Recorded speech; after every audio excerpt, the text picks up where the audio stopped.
So we have almost finally set up our socket, and we've defined the client manager and set up clients. We defined a message, and we of course defined a couple of methods on our client manager. So basically we are handling the different scenarios where if a new client connects, if an old one disconnects, and of course we now also handle broadcasting messages to everyone connected to a given topic or room. And then of course the last thing would be handling the message we get from Postgres database, and then of course broadcasting it to the respective channel.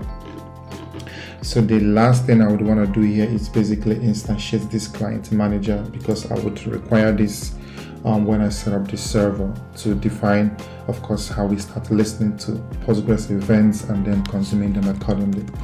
And what I will need to do is to basically define an instance of this client manager, and I call this manager, and this would be equal to client manager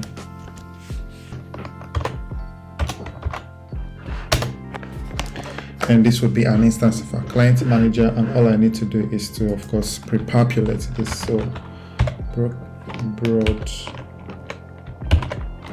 broadcast will be for all of this. Mostly we'll actually create a channel, so that's right.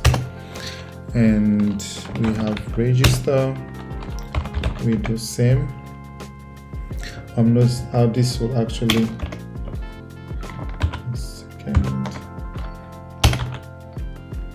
exactly, if this is what I want. And we have unregister, and it will also of course be exactly similar as this one. And then we have our clients. Again, this would be a map, exactly something like this. And lastly, we have our event channel, and this would of course be a channel with our Postgres events, and that's perfect. And that's actually all we need. We have completed all we need to do in here.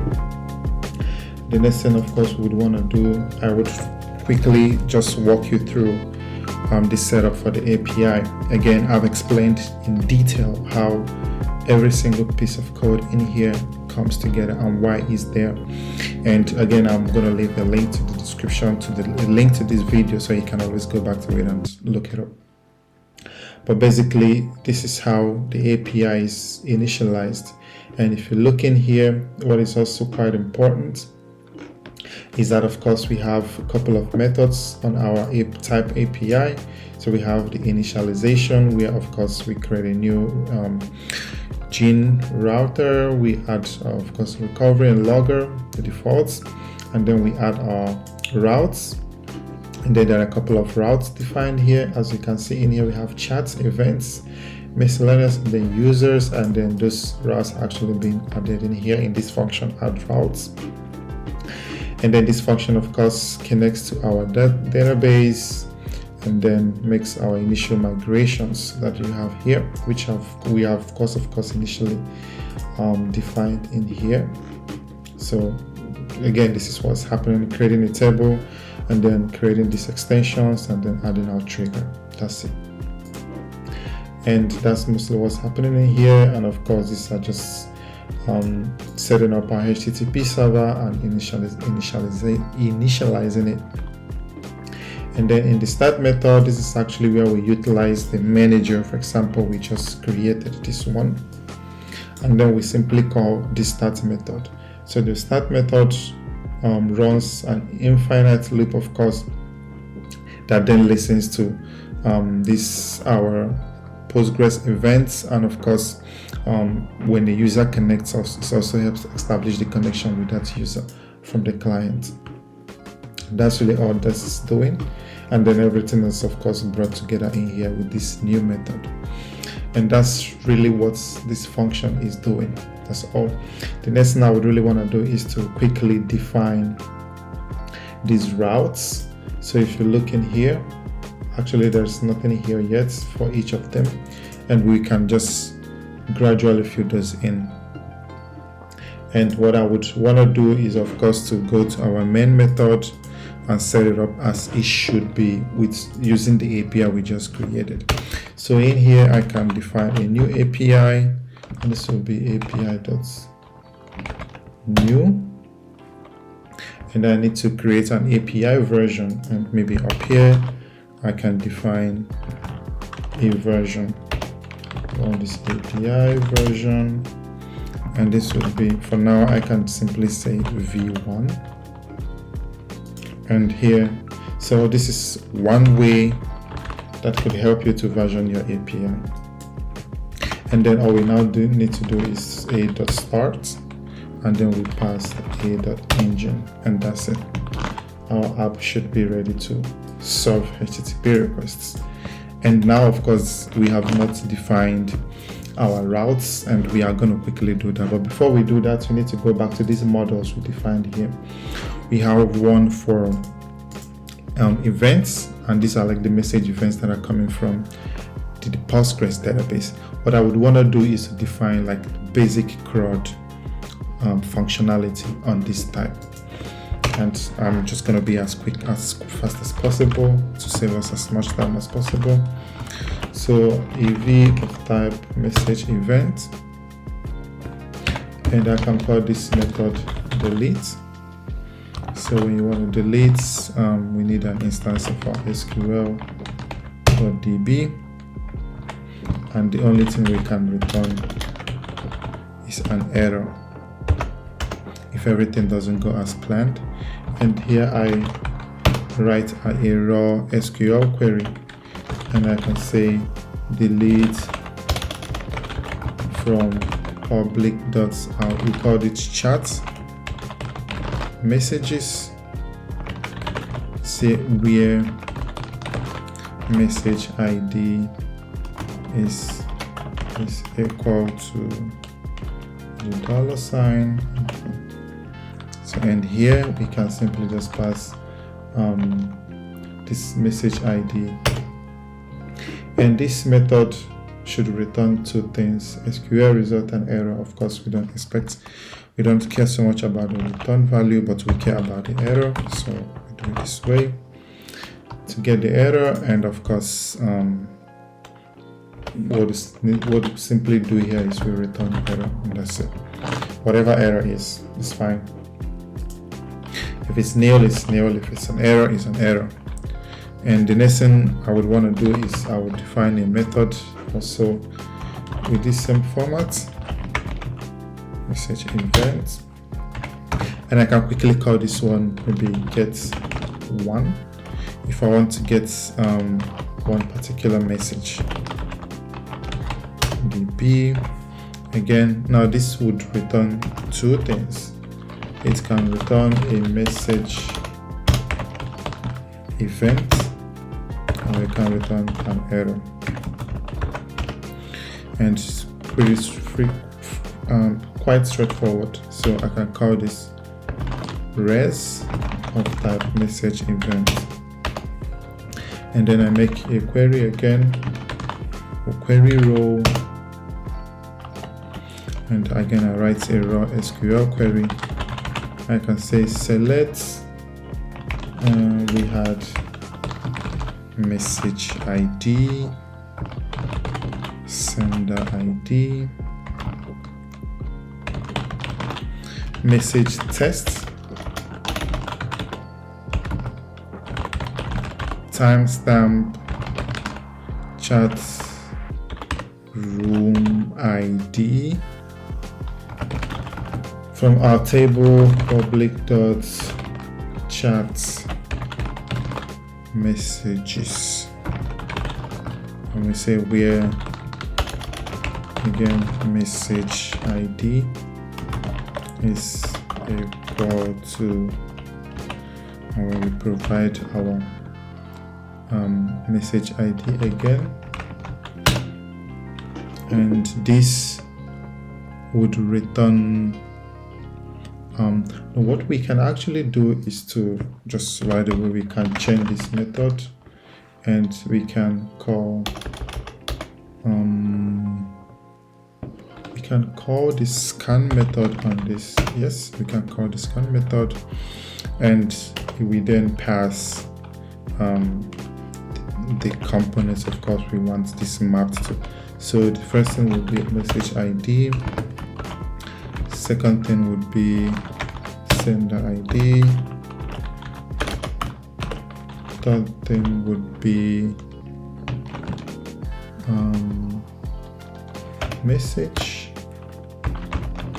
message test, and fourth thing would be ev.timestamp, and last but not the least would be ev.chatroom ID.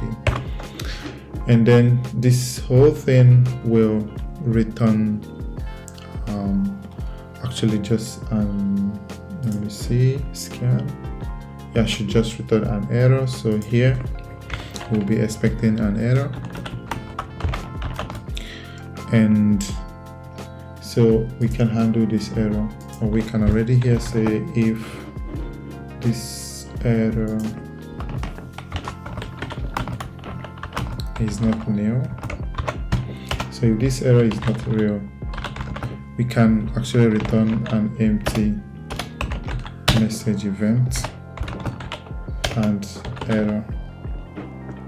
Otherwise, we return our res and nil, and that's it. I don't want us to waste so much time on this part.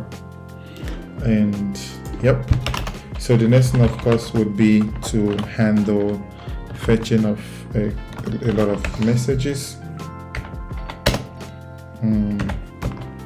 and then I can call this gets many. Again, it also takes db instance of SQL db. Yes, and it's going to return, of course, an array of message events or an error. It's pretty straightforward like that. Again, we're going to write raw query here. So let's say db.query, and I can say select. Maybe I just copy what we have here.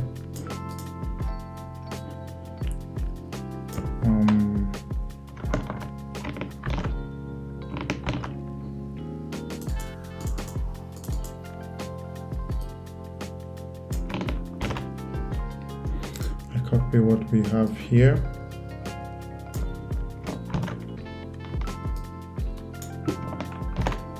So we select the message ID, sender ID, message test, timestamp, chatroom ID from public.chat messages, and of course we want to specify where chat room ID is equal to not that. Provide this again. Yep. Provide ev.chatroom ID, something like this, and this returns two things, and we can just call this our rows and our error, and I'm simply just gonna copy what I have here. And I say if this return, of course here is going to be a list now. It's going to be a list, and so we now of course look through our rows. Look through rows. That's next, and then we need to mash out the message event we get out of these rows into this, and I can actually quickly maybe copy this one. I can copy this part. Yes, I can copy this part, and I can say we look through this and we say if error rows.scan, and if this error is not equal to nil. So if there is an actual error, what do I want to do here? I can return this way back to the user. But other than that, what I would want to do is actually I need to create something that will hold my messages, and actually I don't have to create this here within the loop. So I take this out this way. So again, I need to specify that this would be a list. Sorry. So if we get through this part, so if error of this and this error is not equal to nil, we return. And here we can append this to or I can call this messages. I copy it again and put it in here between each loop, and paste this, and I can call this one just message. So this will be messages, and here a single message. And after everything, I want to return messages and nil. Pretty straightforward. And the next thing I would want to define is maybe update. As you can already see, this is quite straightforward. Update. So this again is going to take a DB instance, SQL.db, and here also I would like to pass the new message that we want to update. And since it's an update, I don't really want to return anything. Alright, so this is pretty straightforward. And what I can do here is say db.prepare. I want to prepare a query, and again I say update public dot, I think we call it chat messages, and then I have to decide here what I want to set. So I think the one thing I would want us to change for now would probably be just the test itself. So for this message test, I will provide the value we want to provide, and maybe I can also then update the timestamp. Right, then I think it makes sense to update the timestamp, and then that's it. And I now need to find the particular message by its ID.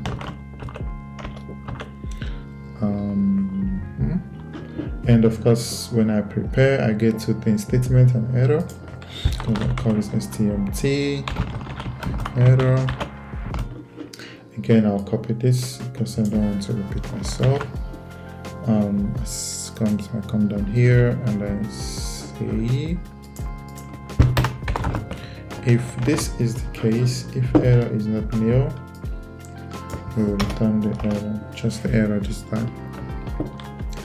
And the next thing I want to do, I want to defer the closure of this statement, of course. And then now I need to make my execution. So it's a statement, it's exec, and now I provide what I need to provide. So here we had the first is message test, timestamp, and message ID. So I have here msg message test, msg dot timestamp, and the last one is g.message ID. And again, this returns two things as we had before. And so I can call this res error, and I have to handle this again. Now I can do it this way, and again handle the error.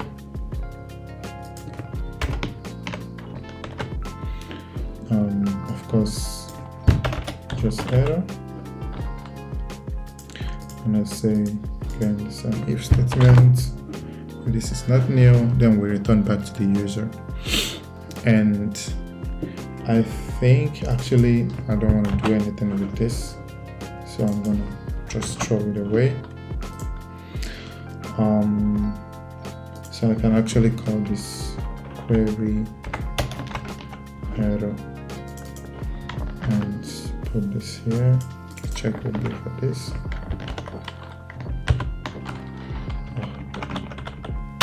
Query error, and then I simply return nil. And that's our update. And what else do I want to? Oh, of course, I need to have an insert. So I can define my insert this way. Again, it's going to have the same structure like the rest. So we have event, message event. I call this insert, and then it takes, of course, SQL DB. And if everything goes well, I would want to return nothing. So here I'm only paying attention if there is an error, and I can call this stmt, and I want to write a long. I want to write a multi-line query. What did I do? I want to write a multi-line query. So I can say insert into public.chat messages, and I provide the values. So I'm also again the message ID, sender ID, message test, timestamp, and chat room ID. So I'm going to copy these 5 things and put them here. Yep, and then I provide the values. Again, this would be how to use this $, 1, 2, 3, 4, 5, and maybe I can return the ID of what I created. So returning message ID. And what I can also do is to create a variable that's going to hold the ID, and I call it ID. And now I run my query. Say db query, and I pass my query stmt, and then I need to pass every other thing. So the first thing is message ID, the second thing is sender ID, third thing is message test, fourth thing is timestamp, 15, the last thing will be chat room ID, and I can already add a scan.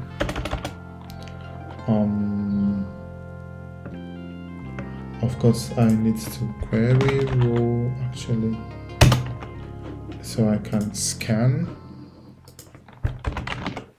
exactly, and then I can pass my ID, so that can get mashed into this, and of course, in the end, this returns just an error. So here I can handle the error. Say this error, if there is an error and this error is nothing. This error is actually something, then we want to return that error back to the user. And then maybe what I can do is to we are returning an ID, so I'm probably just gonna print the ID and say item with ID. I don't want to format, to keep it simple. Say new item successfully created, and I say the ID is ID, and I return nil. And I think that's mostly what I would want to do for our message event. So we can delete, fetch one, fetch a lot, updates, insert. I think that's really it. So then we can of course go to handlers and then define the handlers for this message events. So what I can do is to maybe come in here and create a new folder, and I can call this chat. And of course we would handle users. I can already create one, call it users, and then maybe I have some missing points again, call this miss, and maybe of course for my WebSockets I can call this events. And now inside chat I need to handle all of these things we have now. So I can create one called what happened, new file, create.go package chat, and this is really gonna be so straightforward. So I can define my create message,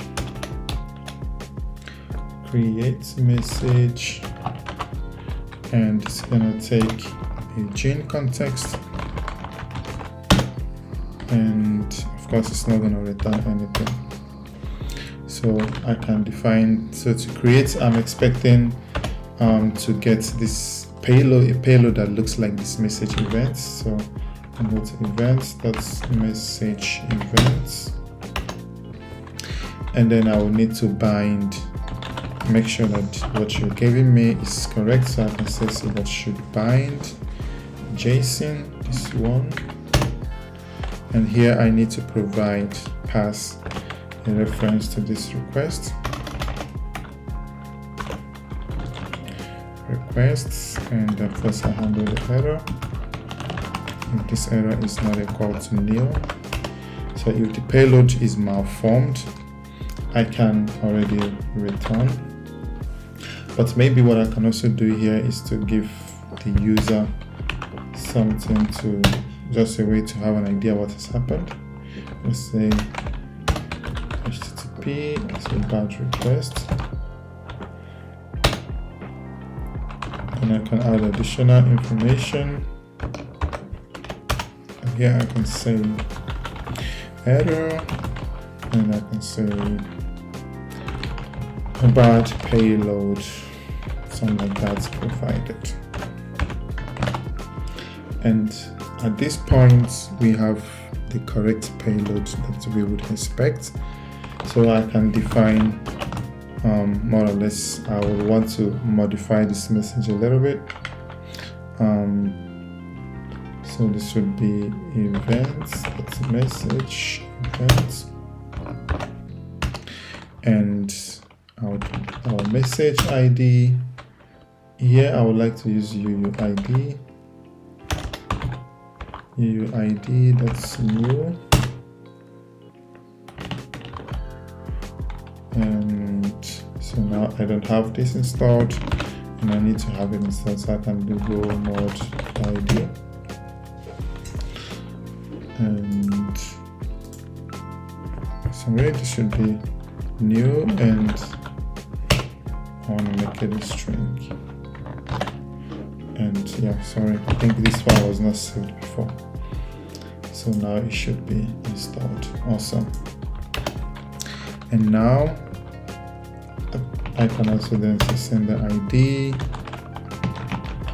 I'll get it from the request, and message tests, I'll get it from the request. And what else? Say timestamp. I can get this, I can generate this actually. Say timed up now. I like to use UTC, and I use local, and then get the string part. Yeah, fine, awesome. And the last thing will be chat room ID, and this I can get from the payload. Awesome. And now I just easily create this with what we created before. I simply say message.insert, and I pass. And now I need to, of course, get our PG or database client from our middleware, and I don't think we have created the middleware. So I would quickly, of course, create the middleware so we have access to our Postgres. So I can create a new file. Why does that keep happening? I can create a new file and I can call this postgres.go.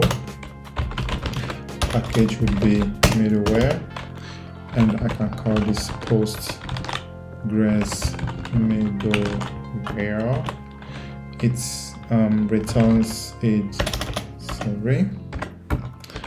It returns a gene handler func.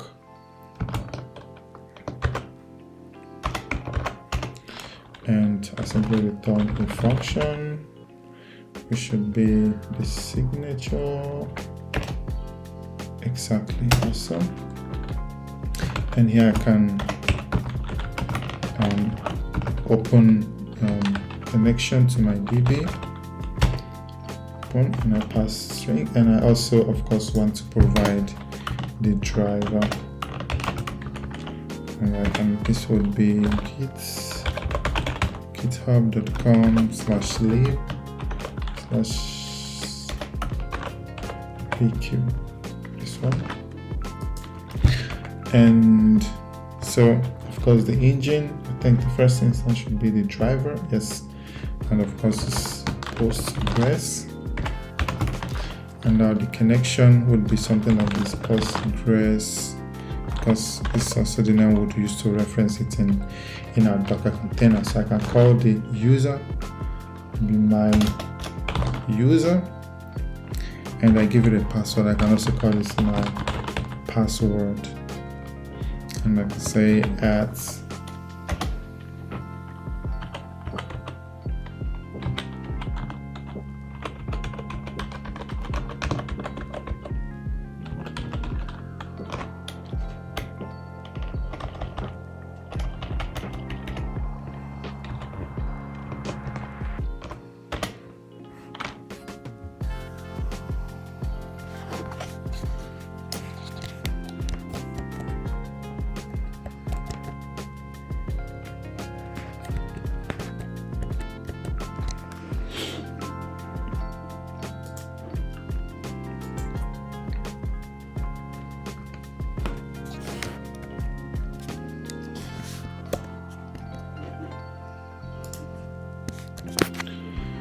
so we continue. So add, and I can call this Postgres DB, and the port would be 5432, and the name of the database would be mydb, and of course SSL mode. I mean, this is in dev, so I can simply maybe disable something like this. And I handle my error, so if this error is not equal to nil, at this point I would like to just panic. Okay, but if everything goes well, and then I can do db.ping to really be sure that we establish a connection, and this also returns an error, so we need to handle the error as well. Copy this. Now I can actually do this way, and I can copy this part, copy and paste. So if we successfully ping, then I can do some setup on the DB. I can say set max idle. No, that one. No, I can say set max. Yes, I can handle connections, and I can say, I don't know, 100, whatever. And then I can maybe also say it's connection lifetime, should be this one. And I can say maybe hour max. And then now I need to set this in the context. So it's yes, set. I give it a name, and I can call this Postgres client, and I pass our DB. So this should have SQL.db, so I can simply copy this, copy, and then I go back to create, and now I can instantiate our client. It's actually really straightforward, as you can see right now. I can call this PG client, and then we get this from the context. So we say c.mustGet, and we provide the key. This is the key, and we need to again define the type, the self-type pointer to SQL.db. And now here, of course, we now pass our PG client, and we can handle our error here. So I say if error, and this error, if this error is not equal to nil, and what should happen, we can just return back to the user, and then here I could just for now say internal server error, something like this, and then I can provide additional message this way.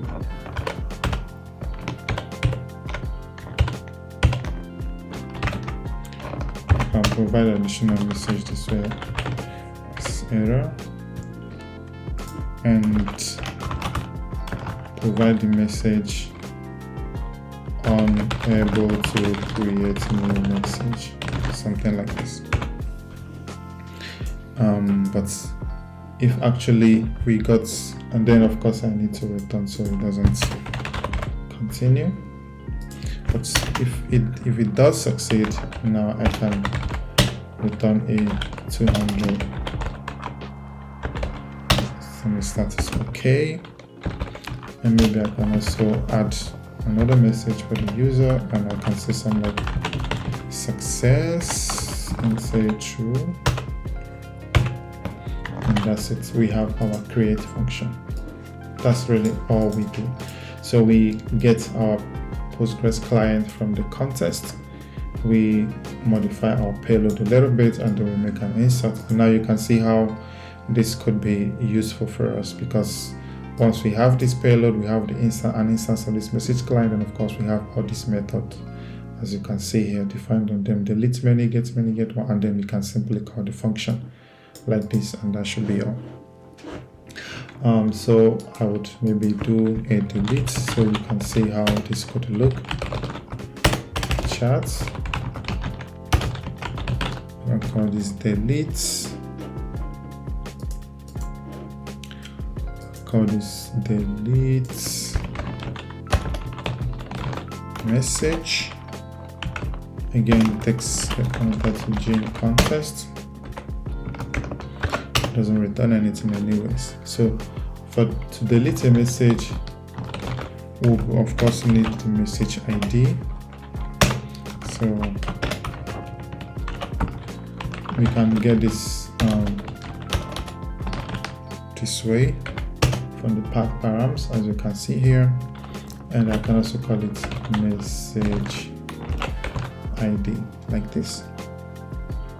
And of course I need to be sure this is there, so I can say if this message ID is in any way an empty string, again I want to return back to the user, and maybe I can copy this guy and put it in here, and we can see, yeah, I can still say bad, or maybe I try to be a little bit more specific. I can say message ID not provided, something like this, and then again I copy. I need to get the Postgres client from the context, so I'll put this in here. So we have this, and then we can already, what I would then do is maybe instantiate a message events, that's message event. And the only thing I thought is really important for me is message ID, so I can pass it this way. and now I can say message dot delete, and I pass the PG client, and that's really all. And again, this will return an error, and then we handle the error. Again, we say if this error is not equal to nil, and I can also again copy this part. As you can see, this makes it so easy to structure your APIs. So I can say here, unable to delete message with ID, and I can maybe pass here message ID.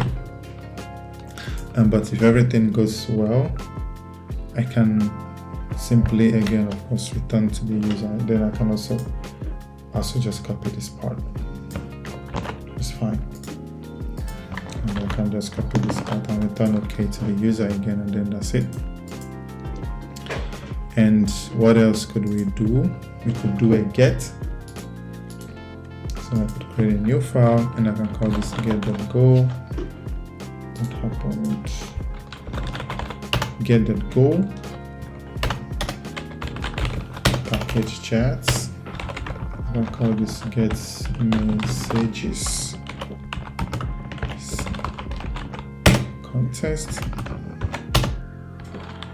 And again, message ID. I need the message ID also, so I can simply just copy this part and put it in here. And yep. So of course we need the ID if we, I think I want to get one message here per year for now. So I can call it get message. And again, pretty straightforward like this other ones. I get this again from the context, right? And again, quite straightforward. Actually, I can just copy everything I have in here and bring it over here. And the only thing that is now, this one will be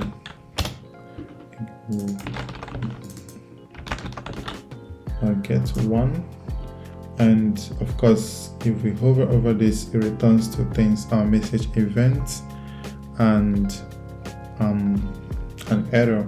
So I can actually come over here and say message and error, and maybe I remove my if statement here and put it down here. And now I can here say okay. Or maybe before even, maybe I don't even need to do this. I can simply just give you the user the message, and that's it. That's really it. And I can create for fetching many, and I can call maybe gets.go chat, and I can call this get messages. Again, take bin context and returns nothing. As you can see, this is actually quite straightforward. And again, we do the same thing. So now we need to fetch for a particular room. So I can pretty much copy all of this and come here, because now we want to fetch the messages for a given room. I can change this to room ID, and I'm expecting a room ID, and here I can again say if this room ID is an empty string, please return back to the user with an error. And again, here I need to create an instance of our room ID, of our message events this time, and what I need here is actually the chat room ID would be our room ID,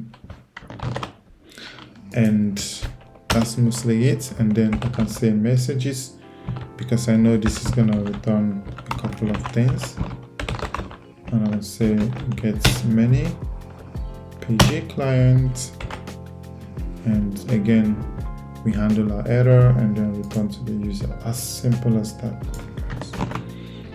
Nothing fancy here.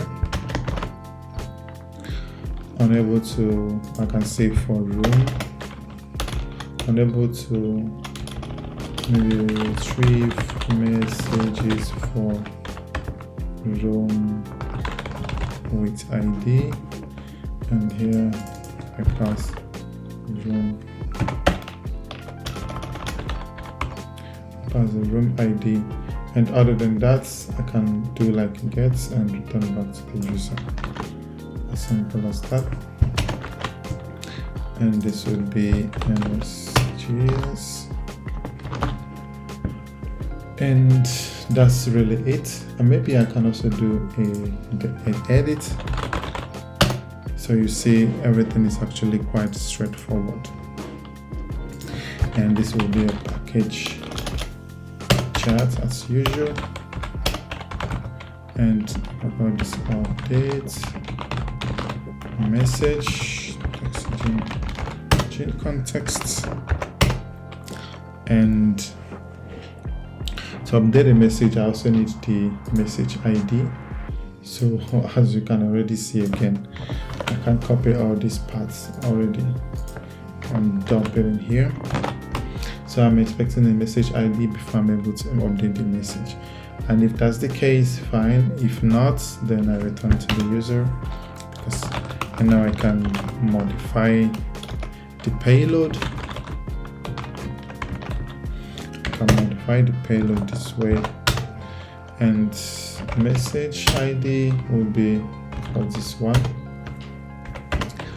and sender ID I would, of course, if I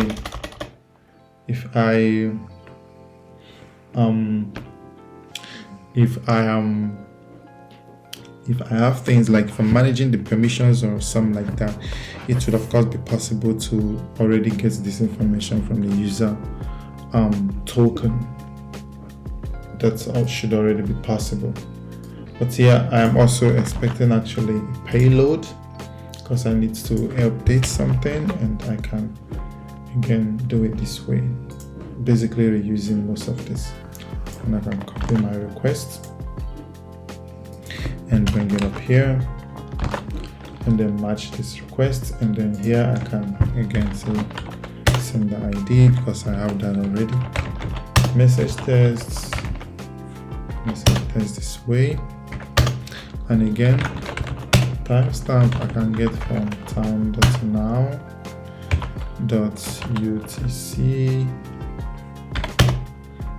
and the local, this one, and what else? I think the last one will be chat room ID, and that's it. And that's really all. And now we can say message.updates, and we'll pass out PG client and this guy, and this now we have modified, and updates returns just error, so we can handle the error already. If there is an error and this error is not nil, here I would also return to the user. I'm also again going to copy this part, because I don't want to type out everything completely, because I'm lazy. Here, so unable to this time updates message, but if everything goes well, we simply return to the user. So see that JSON, HTTP, that's status okay, and again here I can say success true, and that's really it. We've defined all our APIs when it comes to our chats. It's actually very minimalistic, but this does the job actually. And so we've defined our middleware, we've handled that, we've utilized that here for all our chats endpoints. And the next thing, of course, I would want to do that is also important is to show you more or less how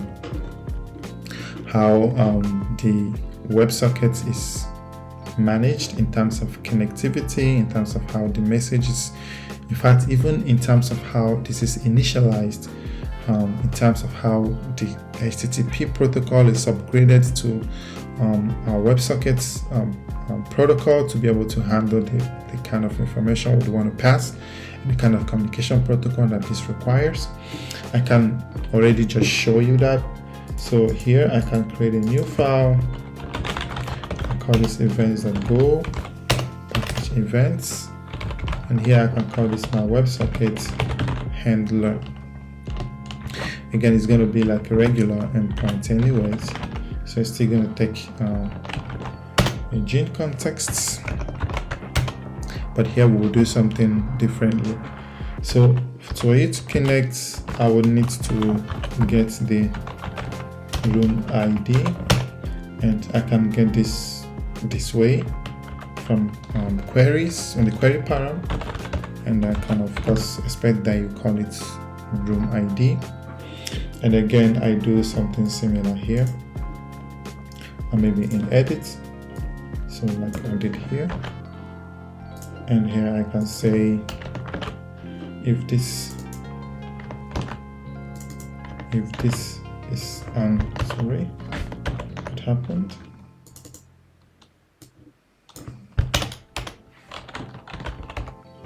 If this is an empty string, if nothing was provided, I'm simply going to terminate the request and say now it's no longer room. It's no longer message, now it has to be room. So I say room ID not provided, something like that. I mean, you can do better. And of course, what I wanted to do is define an upgrader, because like I said, we need to upgrade our request, and to do this we need WebSockets.upgrader this room, and we need to define a couple of things, because it's actually a struct. So I can say read buffer size, so I want this to be 10 MB. I can say 1024 times 1024 times 1024. Okay, and the next thing will be write buffer size, and I want the same thing, so I'm going to copy this and put it in here. And the next thing I want to do is check origin, and for this takes a function, but I really don't want to do much here. So for now, I'm just going to provide a function that simply returns true. That's it. And now what I need to do here, if actually an ID is provided, I need now to upgrade the connection. So I can create a new connection this way. So I first take my upgrader and upgrade actually, and I take the writer, of course, from our contests and requests, and the next thing is header, and I can just provide neo for now, and this returns two things: a WebSocket connection and error. So I can define a connection error. Again, I can do something like this again, and here I can just say if this handle this error, if this is not equal to nil, no, I need to, of course, and here I say unable to upgrade client requests or client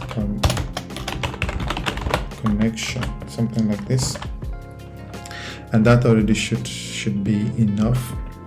So, but if that's not the case, if we actually got a we're able to upgrade the connection. Now I would like to instantiate a new client for this new person, and this would come from our events client, and here I would give it an ID. I think I can just use a UUID. I can say UUID.must. That's a UUID that's new, like this, and it takes one more argument, I think.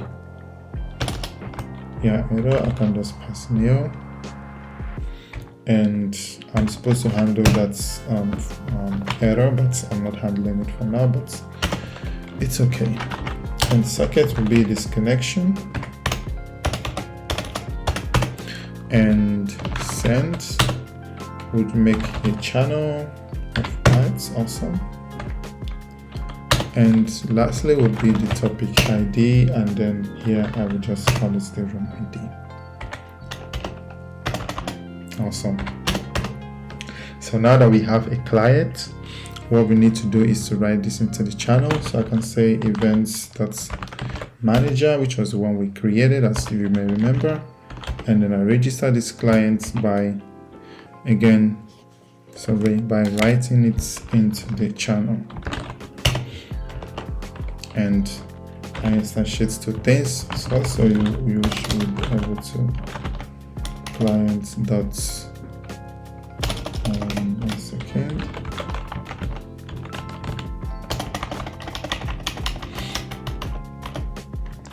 And so two things, there are two more things we would need to do. We need to define read and write functions, which I don't.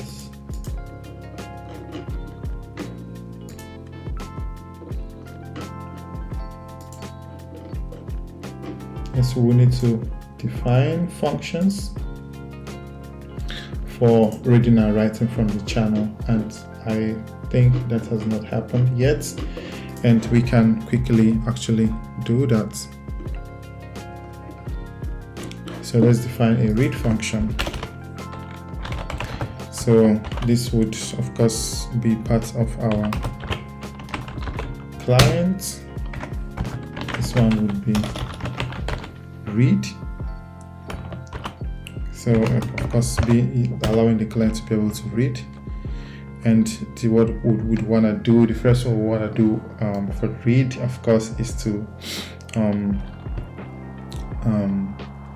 what I can do is to create a function here that handles deregistering, so that at the end I would want to deregister this client. So I'll say unregister, and I pass this client, and the last thing I would want to do is of course close the socket, close like this, and of course it's a function this way. So at the end of reads, I would want to call this function to deregister the client. So for these clients we would provide a loop, and so first thing we'd want to do is to allow you to read messages from our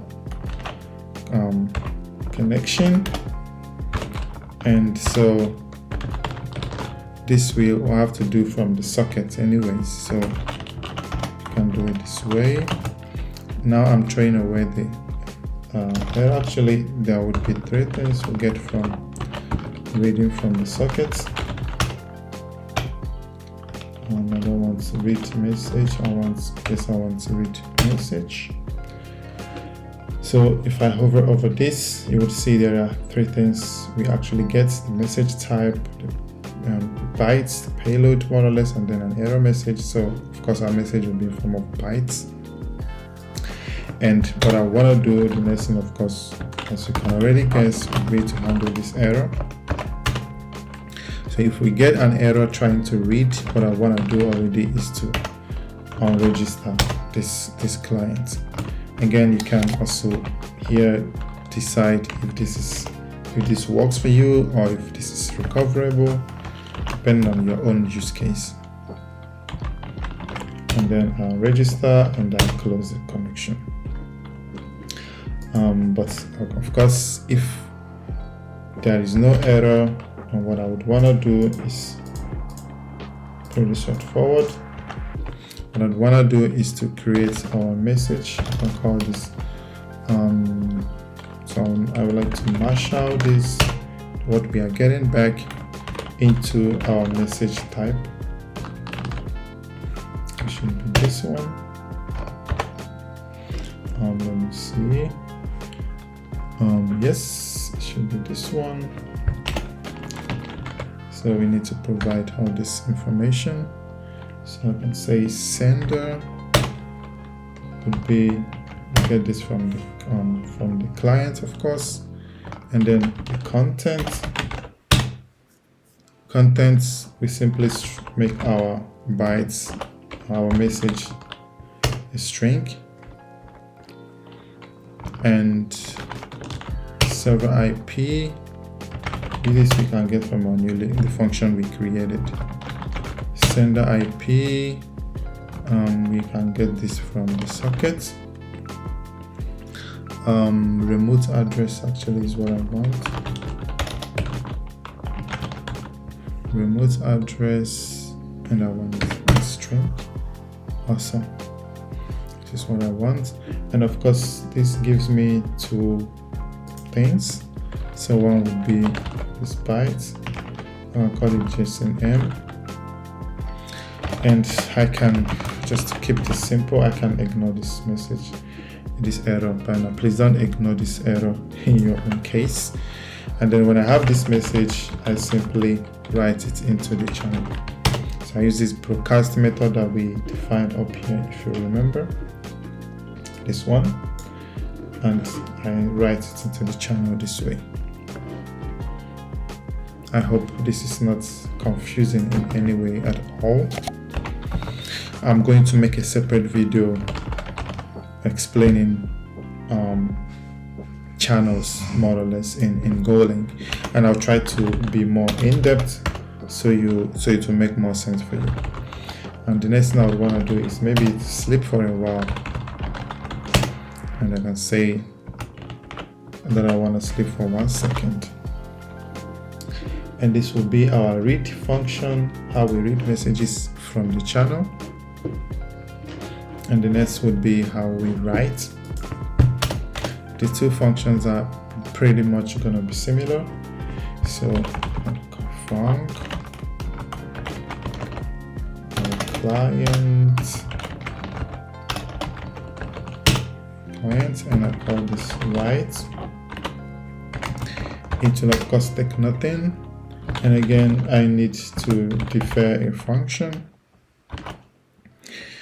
And what this function will simply do for me would be to just disconnect. So I can call here c.sockets.close, and of course I need to provide this here like this. And again, I have my for loop,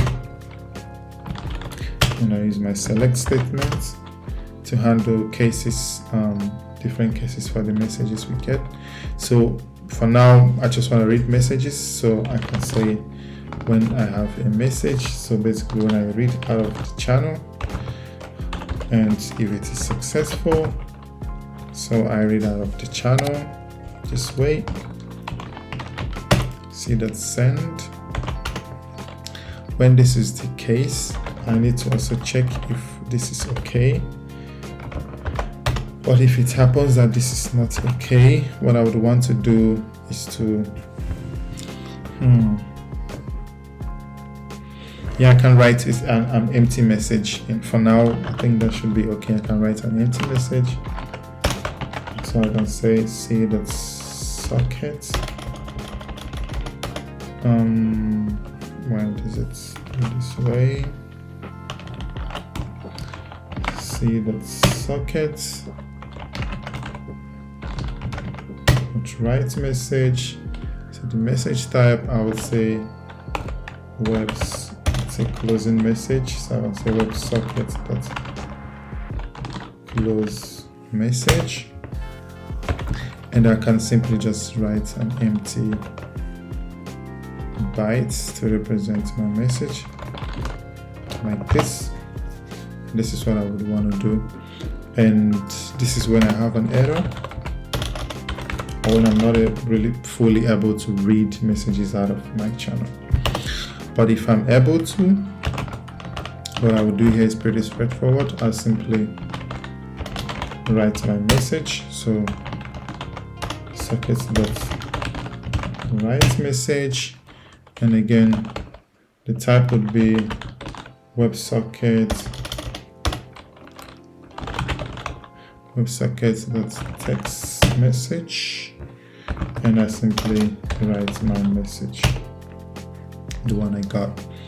And for now, I think this is the only case I might have. Let's leave this for now. I can say default. Other process conditions, I'm just going to continue from. I'm not really doing anything. So if we head back to this event handler, what I would want to do at this point is to simply call the two functions we just created. So I can call them in different routines. I can call read that's two functions, and that's all we need to do here, and that's really it.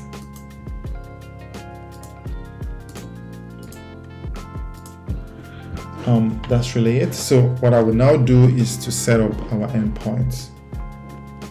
So what I could do actually is to copy what we have here, create, deletes, edit, gets for chat, and basically copy the same for our users, and then of course fix the changes. And before I do that, what I would also need to do is to come to this part where we define a couple of methods on our message client to do the same for our user, and then again define these methods for them. So I'll quickly do that right away without wasting so much of our time.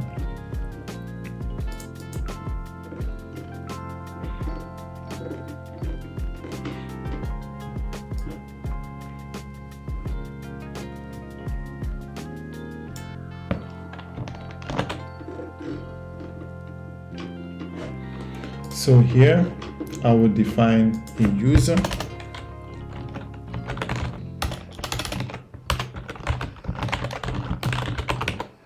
I will define our user as it matches what we have in our database. So I'll just user ID string, username string, I think they are all different strings, email string, and password hash string. And I'm just going to paste what we did also for chats, and then of course I need to add some JSON attributes and copy this for all of them.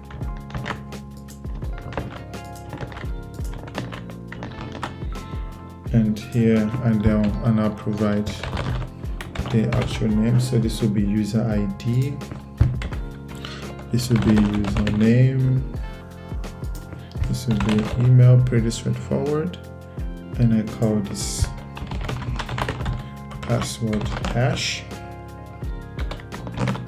and this is done. And again, the next thing I will do is of course to copy these methods here for chats, and again just duplicate them for users, and then fix things like the database name, stuff like that. So pretty straightforward. So I'll quickly do that again, and then we can continue.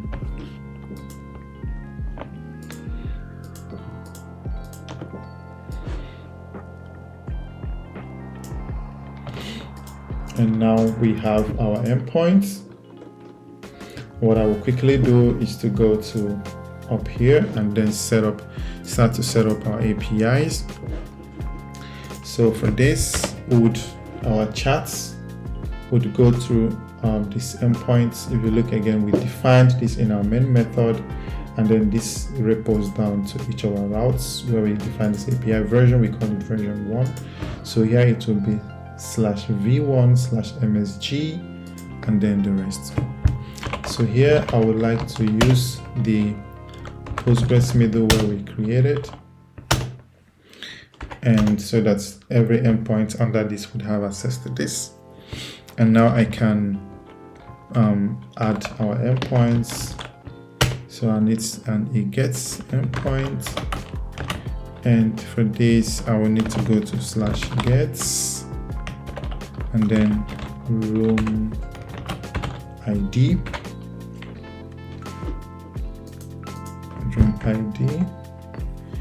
and this would go to chat.getMessages like this, and I will just fill out the rest to make it much faster. So we can also have another get, and I'll fill this up quite quickly.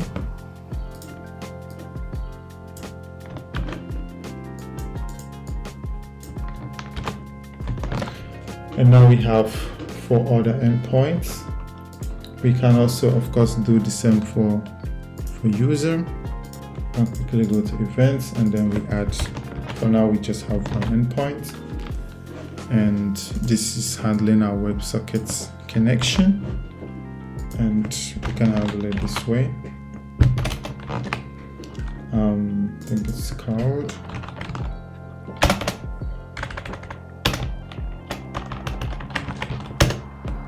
handler this way. And then also I would need some miss endpoints to always text the health of our application at all points, and I can quickly add those here. And now I can again add for our miss endpoints, and that's it.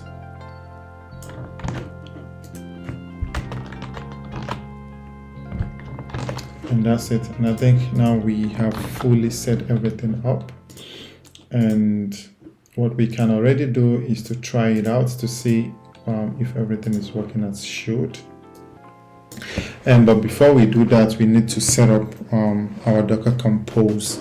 So initially we already, if you go to Postgres, we have this Docker file, and we also have this init SQL file. And what I will need to do now is to modify our Docker file to, for now I think it's okay. I'll do some modifications in the future, but I think this is fine for now. And then if we go to server, which is our Golang application, this is what the Docker file looks like now, and I think this is good enough. And then the next thing I would want to do is, of course, set up our Docker Compose file. So I define services, I call this Postgres, and build would get this from our Postgres folder, Postgres like this. And Docker file is also, I think I use capital letter D for Docker file. And what I can do is maybe define some size, and I can make this for our database, I can make this 128 MB. I think this is fine. So container name, I can call this PostgreSQL because this is also what we're using to reference or connect to this database. And important, of course, I don't have an M file. So I'm just going to hard code them inside here, environment. So I can call this, one,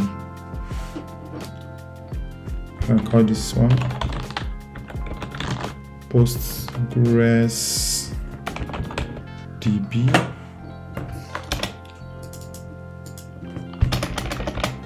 And yeah, it would be my DB. and maybe I just make it like this. And no, I don't need to make it as a list. I want to make it like this. So PostgreSDB, I'll call it my DB, and Postgres user, and the user, I call it my user, and then Postgres password, called it also my password. And now the next I want to specify are the ports. So this is the modern syntax, and I can of course map it to the same 5432 both inside and outside of the container. 5432. And I would like to attach some volume just so we don't lose our data when we shut down the application. So I'll call this called Postgres data, and then I'll create a volume of course later. So this would be in valid PostgreSQL /data, and so this would be for our Postgres server. And the next one, of course, I can call this Golang server, and build. I want to explicitly type this out. Context will be inside the folder called server.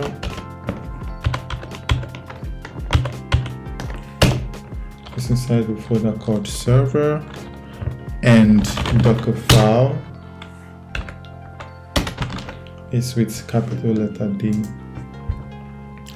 Docker file, and I would like to provide a container name, call it Golang server.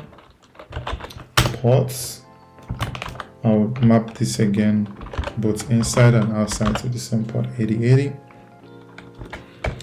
and of course this will depend on our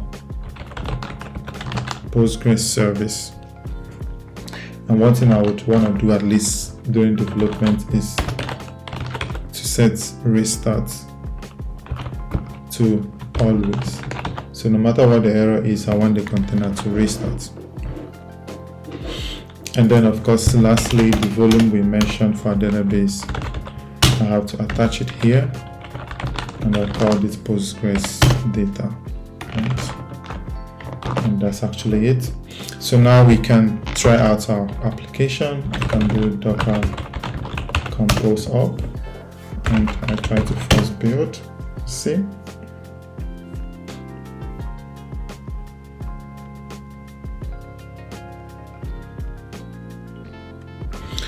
A couple of seconds to see that everything is behaving as should, and as we can see, everything is really as it should. We have our endpoints. So we have for the WebSocket, we have the 2 endpoints I added, we have for users, and then we have our messages.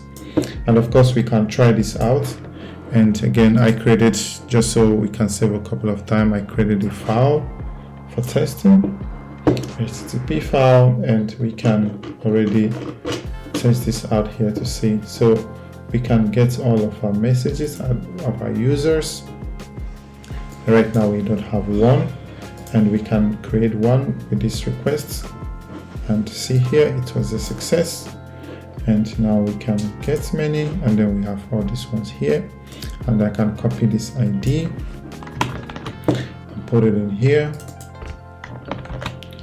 and get one, and then this is also fine. And then of course we can update and delete, and this is really fine. So this part is working quite as expected. Now the next thing I would want to test out, of course, would be the WebSocket connection. So you see how that works. So to test our application, we can just head over to the browser and go to WebSocket King, and of course use the first thing you see there, and I already was testing this out, as you can see here. And here I had more or less testing with 2 clients, as you can see.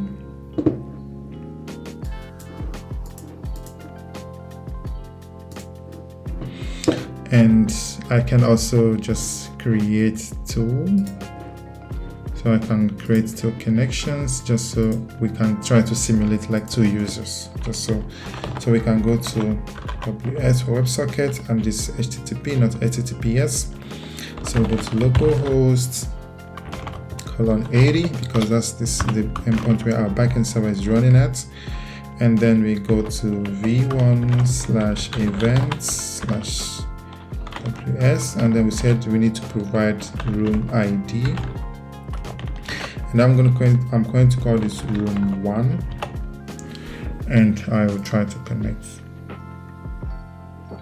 So I think this should have been room ID like this.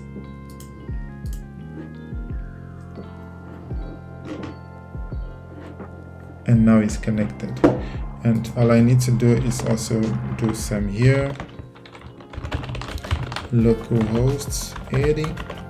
And I go to v1/events/ws, and I also go to room ID, and I call this again room 1, and then I connect, and we see this client also connects. Now this is still of course the message we are sending from the server. If you remember, we had the 3 different scenarios. We send a message at register, at deregister, and of course when we get an actual message. So the only thing I need to do now for these 2 connected clients to receive this message is to create a new message for room 1, as you can see here in the URL. And I can quickly just make an HTTP request again and create a message for room 1, and you see, boom, the 2 of them get the same message all at once. Message ID is this, sender is this, message test is this, and I can also say something different. I can say something like in the message, I can say another boring and cool message, something like this, and I save this again, and boom, they both get this message, as you can see over here. So what you could have learned from this video is to understand that when it comes to building an application as this, that you could use to handle this, let's say, real-time exchange of data. Of course, this is not limited to building chat applications, but you also need to understand that there are more or less so many ways you could go about it. But when it comes to actually distributing the message to the different entities that need to consume this message, you have the option of distributing the message and then storing it afterwards. But again, this is, from my experience, limited to a given set of problems that you would be trying to solve. Doing it the other way actually makes it a lot easier, that you can use it even beyond building something as this.